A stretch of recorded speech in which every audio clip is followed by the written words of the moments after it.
In the name of Allah, hi everyone and welcome back to EFB. I'm Barial and today's lesson is about ellipses and as well as redundancy. So here we go. It's very important to understand about ellipses. Once you understand what comes up, you understand native speakers and you sound more naturally and you can sound as like a native speaker.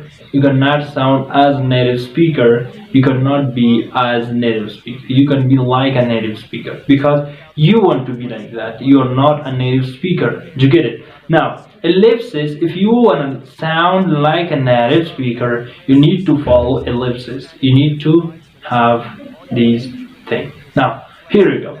Ellipses, it means leaving out the unnecessary word from a sentence is called ellipses, or leaving out the words when their meaning is understood from the context, it's called ellipses. Now, what is the plural form of ellipsis? Ellipsis is a singular, ellipses. Do you get it? We just change the vowel letter I into E. It becomes plural and sounds as ellipses.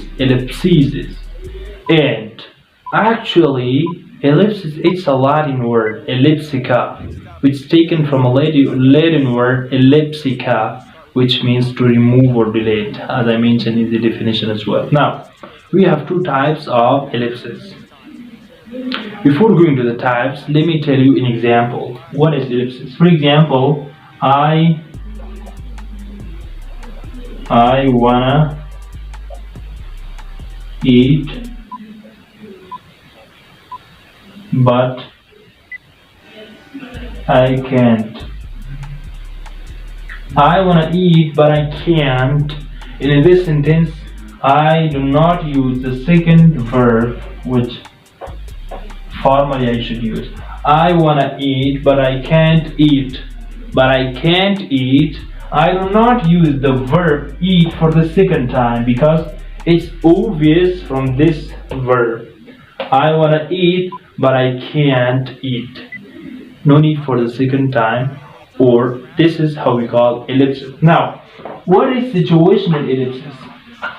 Situational ellipsis, while we are deleting or not using the subjects in a sentence, so because it's obvious from the situation, is called situational ellipsis. Now, here we go. For example, if I say that, hope you got the answer. Hope you got the answer. And in this sentence, we don't have subject. Now, what is the subject is gonna be like? The subject is I, because I'm sure a lot of teachers, when they're leaving out their class, when they want to leave their class, at the end, what they say is that I hope you got the answer. They do not pronounce the I because they follow ellipses. They say, hope you understood today, hope you like this video. And in this video, we do not talk about I, we talk about ellipses. It means we do not use I or the subject I in this sentence. What about the third person, as I mentioned here, he, she, it? You can remove them, don't worry. For example, Adi is coming here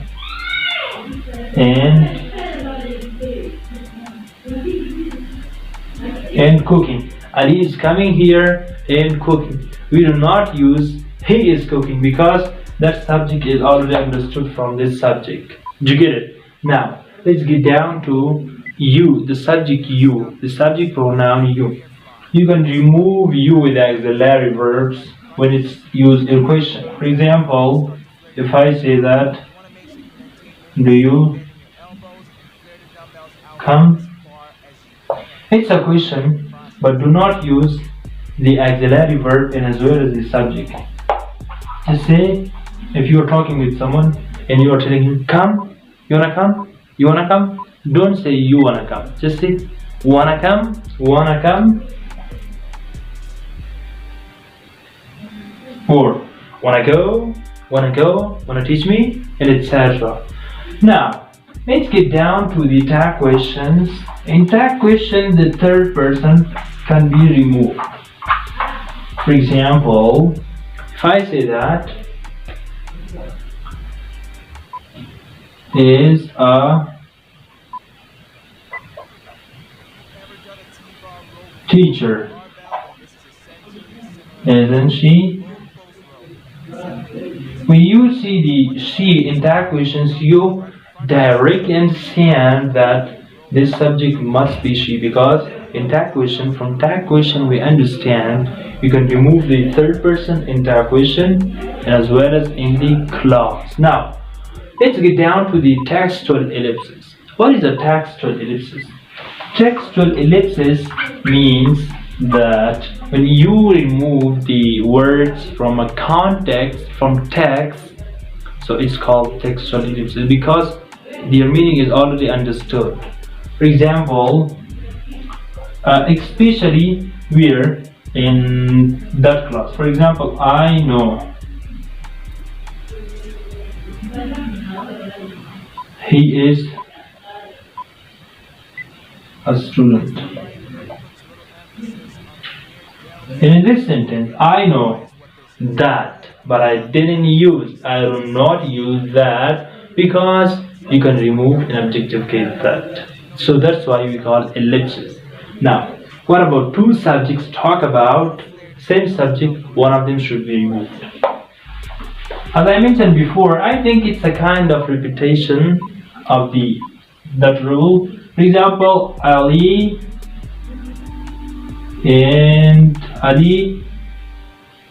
goes home. Ali goes home and comes here, etc. And in this sentence, we have two subjects, but I didn't use a second subject. Ali goes home and he comes. And he comes. In this sentence, I don't use that because now it's all about the two subjects while they are talking about the same subject. One of them you can remove it, you can apply the ellipses. Now let's get down to the second topic, which is redundancy. I'm not gonna make examples, it's very obvious. Redundancy is very piece of cake for a lot of people. Redundancy means the repetition of the same meaningful word in a sentence. For example, 12 midnight. It's something strange, amazing. What is midnight? Midnight means 12 o'clock. Why do you use 12? Do not use 12. Hope you got the answer. Free gift. What is gift? Gift is given to you by someone free. Nobody is selling the gift. Gift is already free. No need for using free gift. Next, end result. Have you seen the first result? End result is result already. It's given at the end. Nobody is given at the beginning. Do you get it? No, do not use end result. Just say result. Morning sunrise. Have you seen sunrise in the evening? It's something stupid. Do not use morning. Just use sunrise. Sunrise means when the sun shines or comes up. Revert back. When you say revert, do not use back. It already means revert. It means back. So, hope you understand this lecture. See you again.